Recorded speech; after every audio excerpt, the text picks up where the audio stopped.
All right. Good afternoon, everybody. Thanks for joining us today. My name is Joe Bush. I'll be your moderator during today's educational session. And before we get started, I wanted to address a few housekeeping items. So you can ask any questions throughout the session by clicking on the Q&A icon and typing in your question in the chat thread. And we'll address as many questions as we can during the Q&A session at the end.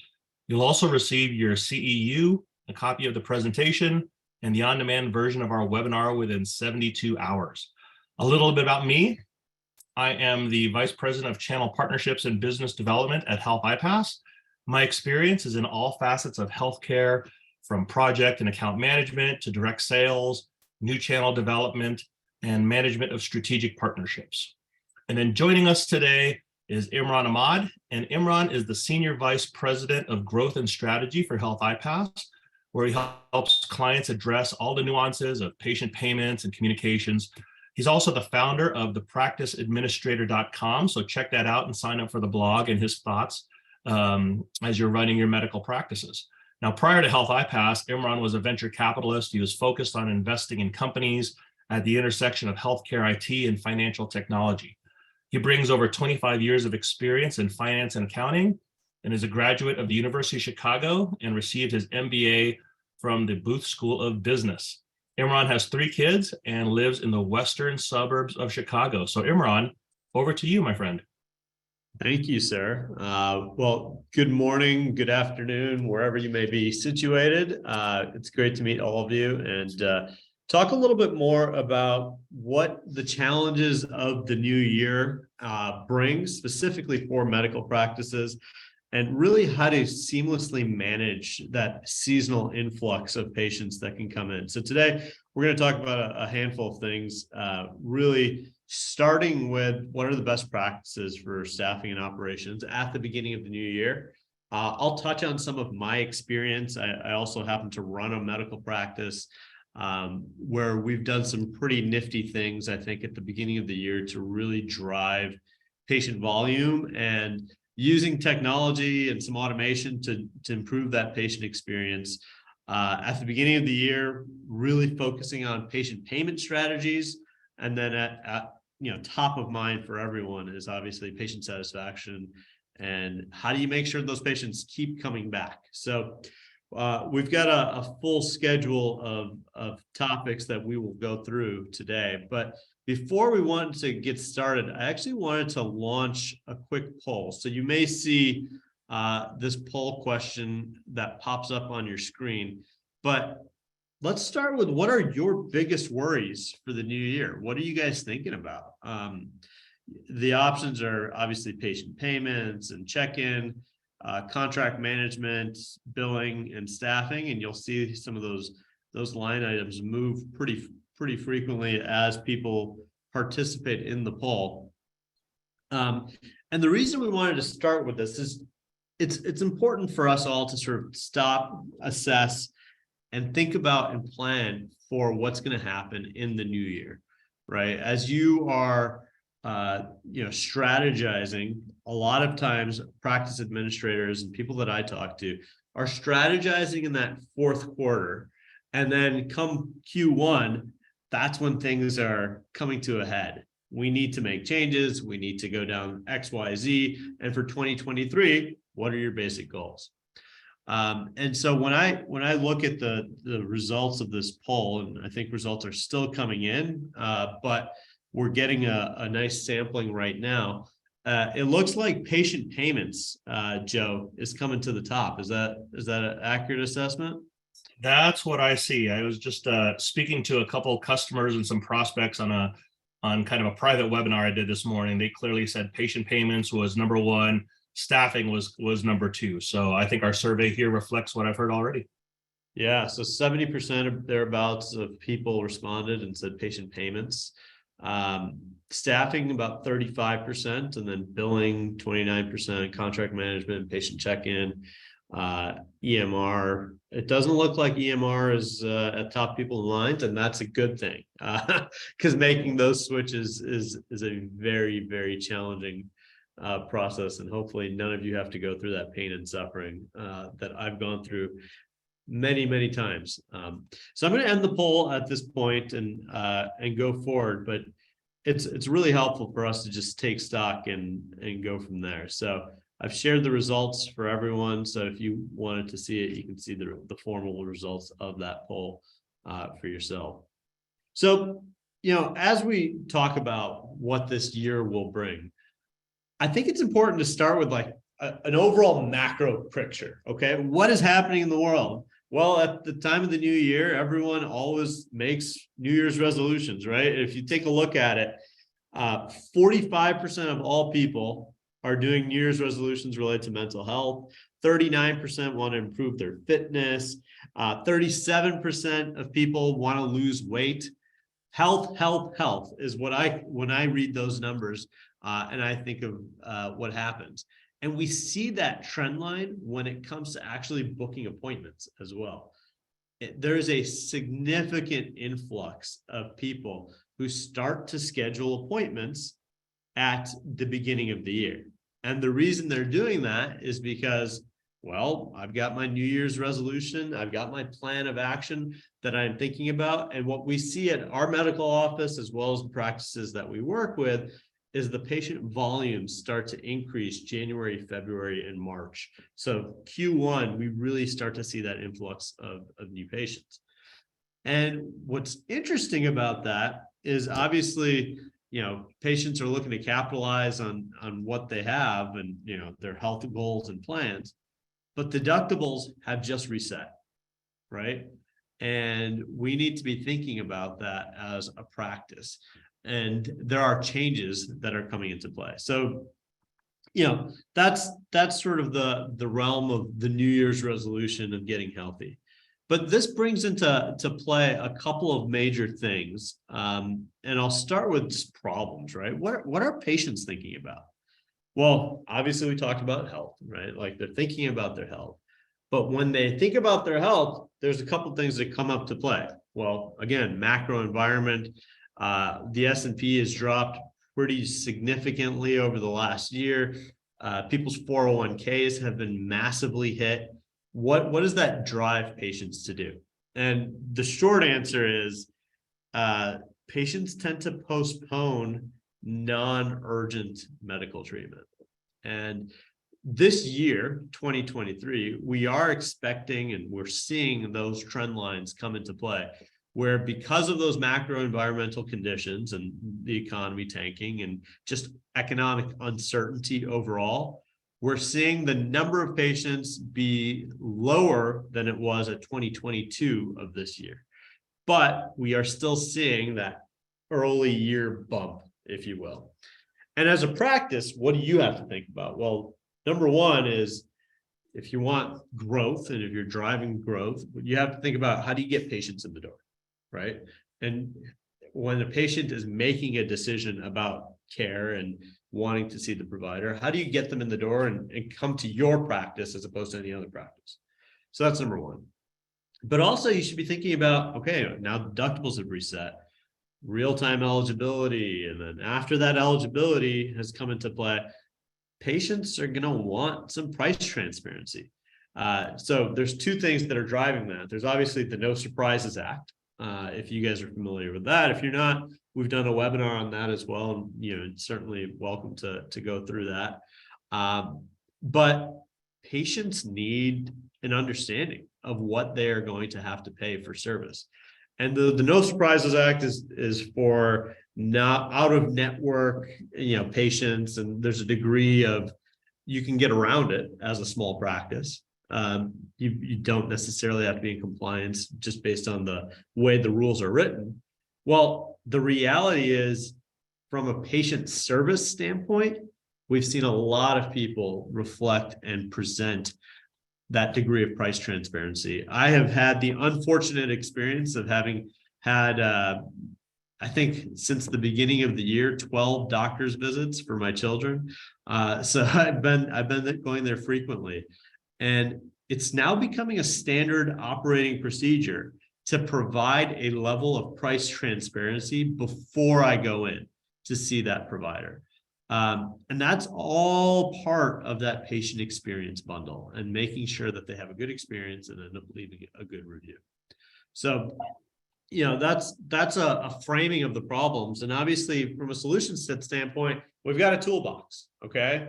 We'll start with discovery and advertisements and we go down the list. But when you think of that toolbox, we want to make sure that we're using the right tools for the job. And we'll talk about this today in the webinar a little bit more detailed. And I'll share some tidbits, but you want to make sure that your discovery and your advertisements are hitting the right customer demographic. And I think I say customer intentionally because you are better served treating your patients as consumers in today's environment so that they are coming back for care, you're treating them well. I think, we've always shied away from using the term customer in the healthcare settings because it feels transactional. And I would argue that today, the consumer experiences when you go to a Starbucks tend to be far better than when you go to a medical office. Why is that? Why do I want to keep coming back to Starbucks and pay $6 for my grande latte versus, going to McDonald's and paying 99 cents for a similar breed of coffee? You can obviously tell I do not drink coffee. So it goes from there. But you got to be thinking about your resourcing and your staffing as well. That was something that came readily apparent in the polling that we did. And there's ways to reduce your reliance on staff to accomplish everything. And to me, that's embracing technology. So for example, my medical practice, we've adopted an online scheduler, and that online scheduler is a great way of capturing accurate insurance information, making sure we don't have fat finger issues. We've adopted an online check-in solution. All of these types of tools that we've used have helped reduce our reliance on front desk because honestly, I was paying $15 an hour for front desk staff. And over the course of the last year, the national average is now $19.67. So the cost per hour of your team is probably increasing. And it's something that I think is top of mind for a lot of people. We talked about price transparency, and we'll talk about the recalls and creating a process for patients to come back and customers to come back for services. And then obviously billing was third on our list. But what does this January reset mean for providers? We talked about this. The first of the year, deductibles reset. Okay. Patients are looking to capitalize on those new deductibles potentially, but at annual exam allowances. And you'll see that even dentists, eye care professionals, all of the above are seeing the seasonal surge of patients coming in the door.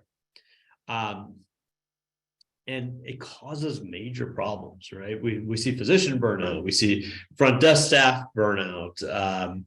I cannot tell you the number of front desk staff. I think over the last couple of years, we've turned over 25% of front desk staff consistently year over year. And I think that's pretty in line with national averages, according to MGMA as well. So, it's a common problem and pain point. And then you got to train up new people. And the other thing is your billing specialists are going to get backed up. You get deductibles. We got to be thinking about that. And even the payers feel that pain because what we tend to see is at the beginning of the year, claim processing times also extend out. So the BCBSs, the UHGs, the Aetnas of the world take a little bit longer to process those claims. And you see that in your days in AR, which start to go up both on the payer side as well as on the patient side. So just things to think about when you're thinking about the beginning of the year. Okay, so now, we'll get into some practical steps that you can talk about. But Joe, wanted to sort of, dovetail with you. Obviously, patient volume is going up and practices need to be prepared, right? I mean, that's the core message that we're going through, and hopefully we can walk through some steps on how to prepare. Yeah, absolutely. I think that's the whole key, right? We can't just have a webinar here that just calls out pain. We're all no one's going to sign up for the next one. We got to provide some solutions here. So Imran, I know you run a practice. You actually run an urgent care there in Illinois. So you're walking the walk. not just talking the talk on this webinar. So tell me the things that you've done in your practice, what you've seen with customers, what you've seen just in the general healthcare environment. What are people doing to help patients reach their medical goals, those health goals? I know I made some resolutions, like you said, but also continue to operate financially in this kind of weird time, right? High interest rates. Are we in a recession? Are we not in a recession? What's everyone doing? If Yeah. you're the consultant, Imran, what are you telling everyone on this to make 2023 a great year? Yeah, great thought. So obviously we start with, preparation in this path, and you need to have a plan.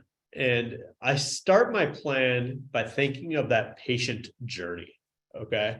So if you think about the patient journey, it starts with discovery of your practice. How does that patient know to come to ABC Orthopedics or not? Right. Well, the answer is either they're an existing patient, which great, you've built a relationship with them. Theoretically, you've provided care that was good, and they have a relationship and they keep coming back. Okay, fantastic. Two, you're looking at new patients, right? People who are interested in creating their patient experience. I did a search, and I encourage all of you practices to do this and sign up for a free account on something called SEM Rush. SEM Rush is just a general website. We have no affiliation. I have no affiliation with it, but it's a general website that you can go to, and you can enter in your website's domain. And you can, by doing that, you can see what are my keywords that I am optimized for. So when somebody types in hip replacement surgery, does my clinic come back, come in the top results when I say hip replacement surgery near me? And SEM Rush will help you, define how is your SEO, what are you doing to actually bring in traffic, and what is your website traffic? I found a lot of people haven't really taken stock of what people are doing from a discovery standpoint. How are they coming to your website? And SEM Rush is just a great tool to see that. If anyone has any questions on how to interpret those results, like your domain authority score or your backlinks, et cetera, I'm happy to talk through that just to give you a sense of what metrics you should be taking a look at and thinking about. But when you do that, you can identify how are patients discovering you, number one, and then optimize around that. For example, I looked up Illinois Bone and Joint Institute, which is a large orthopedic practice here in the Chicagoland area. Hip replacement surgery is the number one keyword that they come up for, right? And they are constantly sort of optimizing, and you can see their organic competitors, and you can see that whole mix. The reason I bring this all up is because a lot of people do not spend ad dollars appropriately. And, this is me going off on a little bit of a tangent, Joe, but I think it's an appropriate one. Most practices that I've talked to allocate a specific budget for ad spend. I'm going to spend $5,000 a month on Google AdWords, and then they do advertising, or they work with a third-party consulting to do advertising. They spend a consistent amount month over month over month. Well, the analogy that I like to give is you should take a look at when you do marketing spend, when are patients actually looking for service? And we find, again, the overwhelming majority of patients are looking for service in that first quarter, that beginning of the year. So you should optimize your ad spend accordingly. It may be worth spending $10,000 a month in January, in February, and March, and $2,000 a month in April, May, and June, right? As opposed to this even keel, spend $5,000 a month every single time. And the greatest example of this is non-healthcare. It's a company called DraftKings, for those who are familiar. DraftKings is a online betting site, and they spend 90% of their ad dollars during those first 4 weeks of the football season. So during preseason and football season, they don't spend money throughout the rest of the year. Now, we're not going to have as dramatic of a flow as DraftKings would potentially, but it's a good analogy to think about how you're going to optimize your marketing spend. Don't spend the same amount every single year. Yeah. So again, be prepared. We're going to create that plan of action, if you will. Yeah. I love that. I love that you took that tangent, right? We get these PowerPoints, we read them, we review them, but it's always kind of like, what did you learn in the last day by talking to one of our customers? So it's good to know about DraftKings, but brilliant. I think that's what you said earlier about Starbucks versus a medical office, what you're saying now about DraftKings and a medical office. What I found is irrespective of industry, the key is the trend is engaging the consumer, right? Whether it's a cup of coffee, whether it's a better cup of coffee or something around sports betting, you have to engage that consumer, even though we call them patients, right? Yeah, no, I think that's the key here. And look, at the end of the day, one of the things that's really important is you need to make sure that your patients are having that good experience as they come in and out of, and by treating them like consumers, right? So we all know that deductibles are rising. The cost conundrum, so to speak, is only getting worse. And Americans have a ton of medical debt. And you can read the stats. You've probably been fed the stats over and over and over again. But what does that matter to you? You're not reducing your cost of service necessarily, are you? A lot of folks don't think, it's not that sort of supply and demand market dynamics that they teach you in Econ 101. The key here is you need to, and I'll say this with a grain of salt, you need to think different. And I'm stealing Apple's motto intentionally, because when you hear Steve Jobs talk about how he differentiated Apple, it wasn't talking about the bits of this or the performance of XYZ. If you look at all of their ads, it is not necessarily saying, hey, we're better than Windows because we have more RAM or whatever it may be, right? Their motto is think different. They've encapsulated their brand identity. And I think this is a really important piece for medical practices to think about. When a patient is coming to your website or booking an appointment with you, they are not fed, hey, my treatment is going to be better because I went to your organization instead of somebody else's. It's usually not top of mind. They are coming in for a feeling. They are coming in for an overall, we'll call it the consumerization experience, their relationship with the doctor. So always think about the Apple think different metaphor. And the reason that they have drawn, if you look at the ad, when that ad was first launched, they were talking about people like Gandhi and, crazy historical figures who probably never touched a computer in their lives. But Apple synonymized or tried to identify themselves with that brand message and identity. And medical practices need to think of that approach strategically as well. And so you're taking into account cost-conscious patients, but you need to think differently about how that impacts care and how that impacts delivery of care. So, to do that, communication, okay? You can use third-party tools to help with that, but at the end of the day, you want to provide consistent communication to your patients. Keep them in the loop. Appointment's been scheduled? Great. Let them know. Thank you. Appointment's been scheduled. You're coming in for your appointment in 2 days. This is what you need to fill out so you don't have to sit there and wait 10, 15 minutes. The idea of coming 15 minutes before your appointment to fill out a bunch of forms, nobody wants to do that these days. You need to be thinking proactively about that overwhelming experience at the time of visit and post visit when it comes to billing as well. I had a horrible experience where I was literally, my son is in the hospital for a procedure, and the anesthesia bill came to me before I even left the doctor's office. Great, probably good aggressive management of their billing, and that's fantastic, except it just left a sour taste in my mouth. I haven't even left the hospital yet, and you're sending me a bill. What are you guys thinking about? And so you need to make sure that that overall branding and persona is consistent with your brand and persona that you want to give to the patients.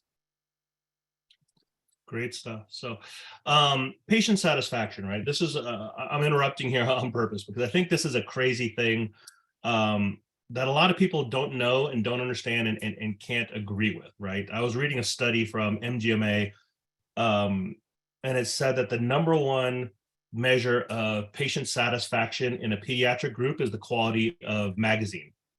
So regardless of whether your pediatricians went to Harvard or other great medical schools, they're amazing caring physicians.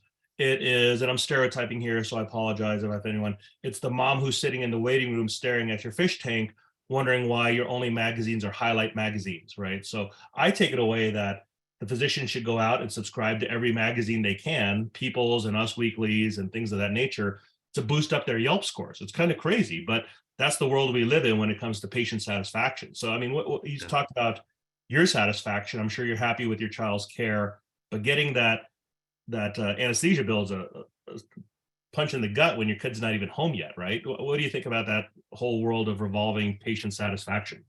Yeah, I think this is a great time to sort of discuss how businesses run their companies. Okay. One of the things that is a really important metric for software companies, software as a service companies, is a term called retention, right? And churn of customers. And we think of this and we manage that metric to a T, because that we live or die, because everything is based on repeat revenue, annual recurring revenue, recurring being the operative word. And that's how businesses run, software businesses who are software as a service in particular. And I think it's important for medical practices, well-run medical practices, to take a similar approach when it comes to patient satisfaction. When a patient comes in the door, you should be tracking that patient retention year over year over year. Are they coming back? Are they getting service from you? Or are they churning out, so to speak? And the way you should think about it is there's a ratio that everyone looks at, and it's lifetime value to cost of customer acquisition. And nobody likes when I put patient care in these economic terms, and I understand that. You should, care is the number one thing that we should all be worried about as a medical practice. But from a business viability standpoint, you should be thinking about what is the lifetime value of that patient, and how can I improve that lifetime value of the patient by improving patient satisfaction? Can I get that patient to come back to me for additional services? Can I get that patient because they were so pleased with the way I handled XYZ for them that they come back for ABC and they want care from me? Or is that patient going to the urgent care because, you know what, my experience with my provider wasn't all that great anyways. I might as well go to the urgent care and get in and out and go home. And I think those are the things that you need to be thinking about. So lifetime value to the cost of customer acquisition. And in this case, you can say cost of patient acquisition. How much did it cost you to bring that patient into that door? How much did it cost you to treat that patient? And so when you take into account that type of metric and put in a churn factor, how have I retained those patients over and over again? I don't think a lot of practices measure this stat, Joe, but a really cool stat to start measuring is how many appointments does the average patient make over the course of 5 years? You have that data from your practice management system, probably. Track it. Has that been improving? Has that been getting worse? That'll give you a pretty good reflection of if Joe Bush came into my practice and Joe Bush was happy or not. But most practices are not measuring that. They don't even look at that. And I think it's a really important piece to really take into account and hold yourself accountable. You can say I'm improving satisfaction because I gave my patients a survey and they said I was awesome. Well, the average Yelp rating is 4.6 stars for a reason, or the average Google rating is 4.6 stars for a reason. Everyone gives a 5-star rating, or they give a 0 or 1-star rating, right? Like that's the split. And I want you to think truly, instead of just optimizing your results, which a lot of people say, okay, great, I'm going to use a third party and just optimize my Google reviews, and I'll show up better when a patient is looking me up. But that's not addressing the core fundamental issue of, are you actually improving patient satisfaction? Is that patient keep coming back? Is that patient coming back to you over and over again? Do they like your providers? Do they like the care journey that you provide for them? And I think that's the tunnel vision that practice administrators like myself have had historically, that we need to get away from, and we need to think about these businesses like software as a service companies. Yeah, great points, Imran. Great points. Let's talk a little bit more about transparency, right, and convenience here. So, you brought up Apple earlier, and I know this from the pain of just having to buy my 13-year-old daughter an Apple iPhone 14. There's no way that you and I and other people can go into the local Apple store, buy a 14, and then 3 months later, or a few weeks later, or even a couple of months later, you get a bill that you don't understand, and we all pay different prices. So we all know about No Surprise Act. Patients are craving transparency. That fits in to patient engagement. They want flexibility in payment plans, I believe. They want convenience of pay. Why do I have to go onto a portal? Hopefully most of you agree with me. I think patient portals aren't very user-friendly, right? You have to go in there, you try and log in, you're trying to find a bill and pay it. So what are some embracing technologies people can use to improve transparency, flexibility, convenience around those patient payments? How do we make things easier for the patient to have a good experience so they can come back year after year, like you mentioned? Yeah, look, this is the conundrum of the cost estimate. A lot of practices do not use cost estimates today, and that's a mistake, I think, especially at the beginning of the year when deductibles reset. You want to be able to provide your patients, I think, Joe, with a way to see accurately, and that's the key, accurately, what the cost of today's visit is going to be. And to do that, there's folks like Health iPass, I know, that have really robust cost estimating solutions out there. And I think it's important to, even if you use Excel spreadsheets to manage the process, right, to be able to present that to the patients before their care. A lot of people make the mistake of just saying, okay, after your care, let me tell you what it's going to cost.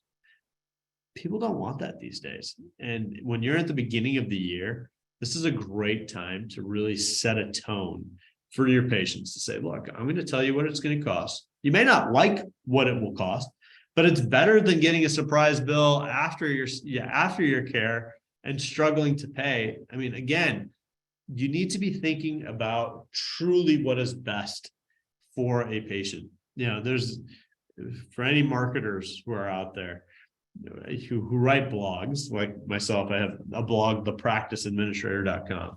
You're always told, you don't write a post or you don't write content, to get a customer. You write content so that you can actually provide the most useful information to somebody. And I think you should be thinking about cost estimates like that. If it scares the patient away from coming to the practice, you're probably going to foot the bill for that patient and have bad debt sitting on the books afterwards anyways, is the reality. And providers sometimes don't understand that. I've talked to a lot of providers over the years, and they say, oh, well, then the patient's just not going to come in. And my response to those providers is, that's fine, but that if that patient did come in, they're probably just not going to pay. And then you're going to spend all these dollars trying to get and collect the money from that patient.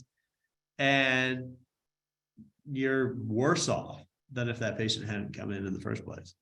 And so you got to think about your core customer, and you got to think about your patients as customers. And I think that's a really key, important piece. And price transparency provides that ability. And you have to triangulate it. This is your real-time insurance. This is your real-time procedure codes that you're going to see. And this is your fee schedule. And when you triangulate those three, you can probably get to a to-the-penny estimate. And that's what Health iPass does. And I know other vendors in this space potentially do as well. but it's a really critical piece to that care journey. Yeah, you're right on with that. I think price transparency is a huge thing. I used to joke when I started out in healthcare, back in 2008, there'd be billboards that would advertise waiting times, right? 15 minutes in our emergency room, 10 minutes ours. And then strangely, over the last like 4 or 5 years, they just list costs now, right? MRI here is going to be X amount of dollars. And I was like, wow, they are just putting that out there like the McDonald's billboard, right? You need a McMuffin today. You deserve a break today, $1.99. They're putting that out there for MRIs in billboards in the Denver metro area where I live. So it's getting competitive. If you're not taking care of your customers, and I say that instead of patients, someone else will, right? I think there's a generation that's looking for engagement, and it's not necessarily I need to see that clinic or that site or that even that physician anymore, sadly, right? I think Joe, Joe, you bring up a really interesting conversation piece that I've had with a couple of folks related to billboards. Seeing medical offices put up billboards initially befuddled me. I was like, why are they spending so much money putting up a billboard? You have zero attribution. You don't know if customer came from that or something else. And the answer is it's all branding. And those folks who are doing that are trying to brand themselves with a particular image, get themselves, into the heads of the consumer. And it's marketing 101, right? And that's brand marketing as opposed to, the Google AdWords model, which is I search for urgent care near me or orthopedic clinic near me, and then these 3 options pop up, right? When you're branding on a billboard and you say, I have the best care, rated number 5 in the country for orthopedic care, people start to register you with a brand element. And it all comes down to that at the end of the day. And price transparency is a great way to create that brand element. And it's a competitive advantage. Not everyone's doing it. This is a time to use your competitive advantages and to market those competitive advantages if you have them. And if you don't have them, try to develop a strategy. The beginning of the year, we started the webinar off with this. This is a time to develop your strategy for the duration of 2023. Yeah, time for me to take a left turn. So for the listeners on this call, Imran and I were out in South Florida in Q4, right? And we were doing business, of course, but Imran has a sweet tooth. So we found a local ice cream shop, a guy that makes his own ice cream. The line was out the door. And as we were waiting, we finally got up to the front. There was a big TV, probably a 55-inch TV that was just playing advertisements from local businesses. And one of them was a local urgent care. And I remember Imran talked to the owner and he said, I solicit local businesses and they give me their advertisements and I loop it here. So when my customers are in line, they can see these local advertisements. And I thought, good for the ice cream guy to have an additional revenue stream on top of his amazing ice cream. But I never would have thought that they probably had 2 or 3 medical groups, individual family practitioner here, a pediatrician, and then an urgent care looping through a 55-inch TV at a local ice cream shop. So even the little things like that, if I'm stuck in South Florida and I need urgent care, I'm going to remember standing in line there, getting my cone, and that urgent care that popped up randomly on a screen there. So random thoughts there. With that said, Imran, let's talk about the bottom line, right? Because it's always usually about the bottom line, driving revenue to your practice. If you don't have the revenue there, you can't bring on new staff, you can't invest in new technologies, you can't invest in those types of advertisements. So with your economics degree and your MBA, let's talk about the financials. How do clinics maximize their financials? And then how do you see patients maximizing financials with this reset in January? Yeah, look, the bottom line is what drives the practice at the end of the day. And I'd start with number 1 as practice administrator. If you don't know what your profit margin is, I would take stock of that. What is the cash flow that your practice generates compared to the revenue that your practice generates? Let's talk about that. And the best metric is EBITDA, if you're familiar, earnings before interest, taxes, depreciation, and amortization, and a ratio to revenue. So start with assessing what is your ratio, okay? And we can provide benchmark data to show you what that should look like. But at the end of the day, when you're billing and you've provided all these services, and you're spending money on marketing, and you're spending money on care and employees and staff and everything in between, your medical equipment, you're analyzing all of these. And I think most practice administrators are probably looking at every single bill that comes through a practice. I certainly do with my practice.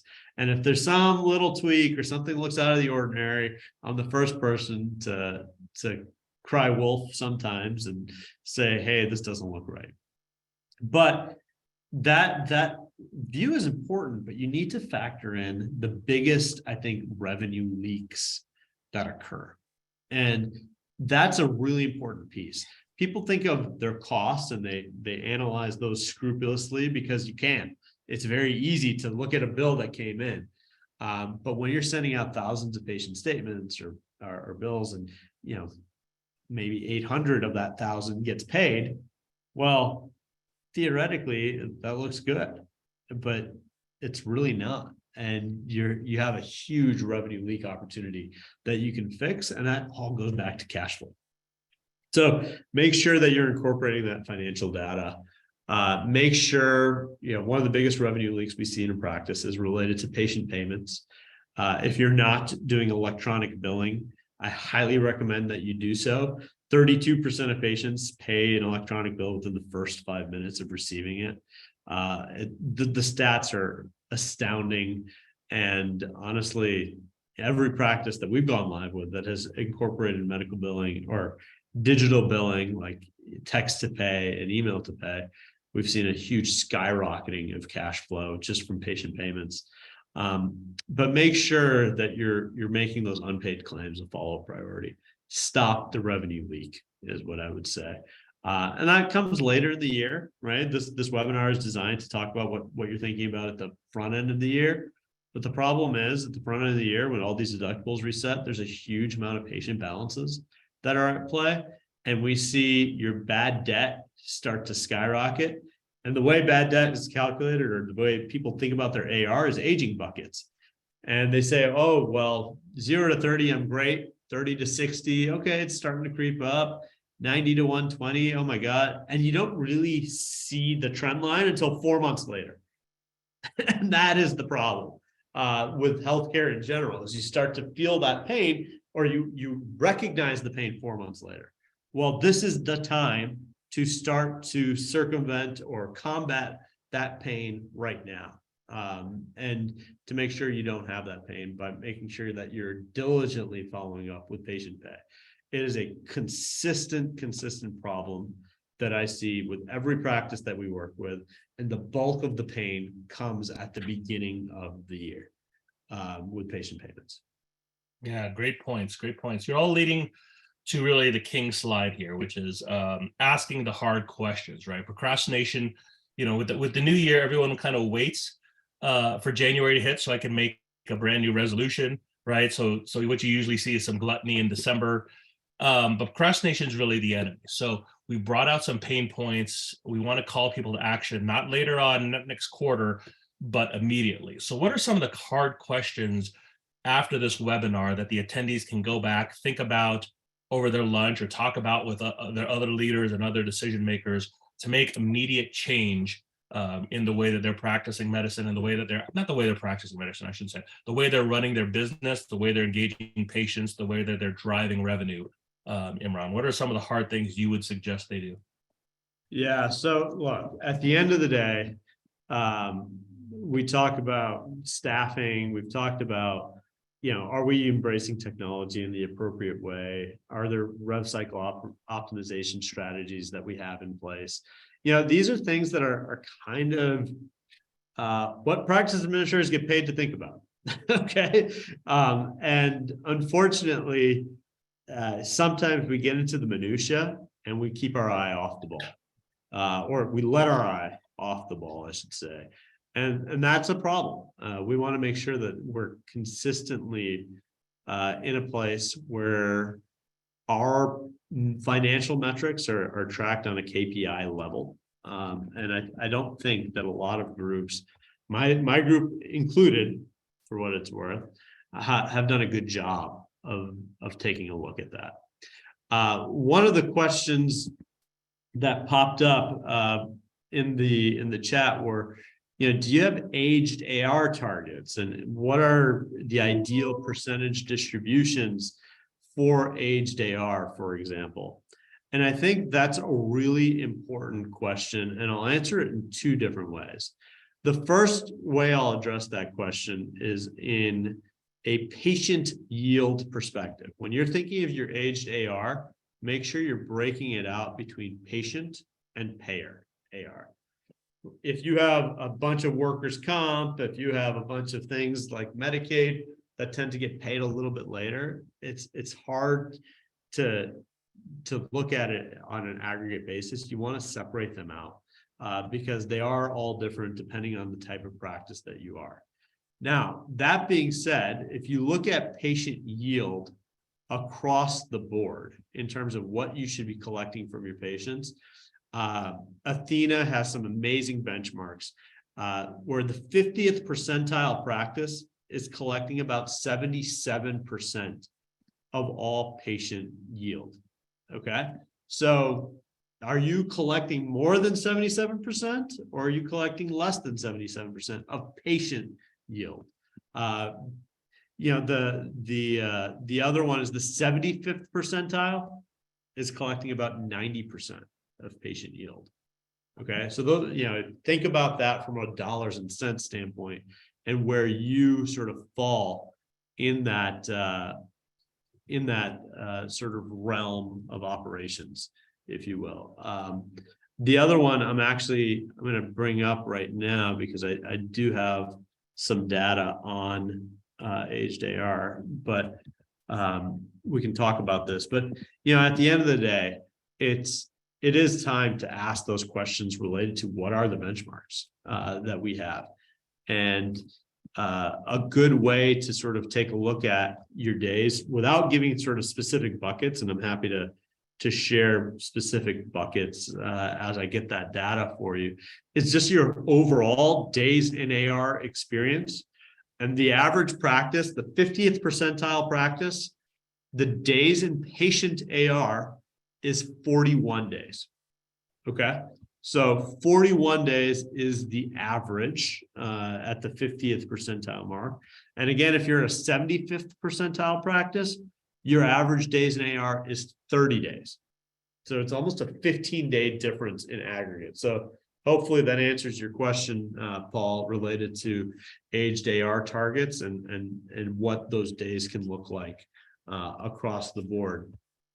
As a reference point, if you use Health iPass, those days in AR go down to 21 days, right? So technology adoption versus not using technology as efficiently as possible makes a big difference on cash flow implications for the practice. And if you get a month of extra cash flow, that's effectively thinking about it like a month of extra revenue per year that you've been able to capture because you're better at capturing those dollars at a speedy time frame. Yeah, great points, Imran. So sorry for the headache. If I was sliding through screens too quickly, I was trying to read the Q&A thing, and apparently my mouse is a little too active. So let's talk about this. This is kind of a wrap-up slide here. We're at the beginning of the year. There's no better time to start now, I think.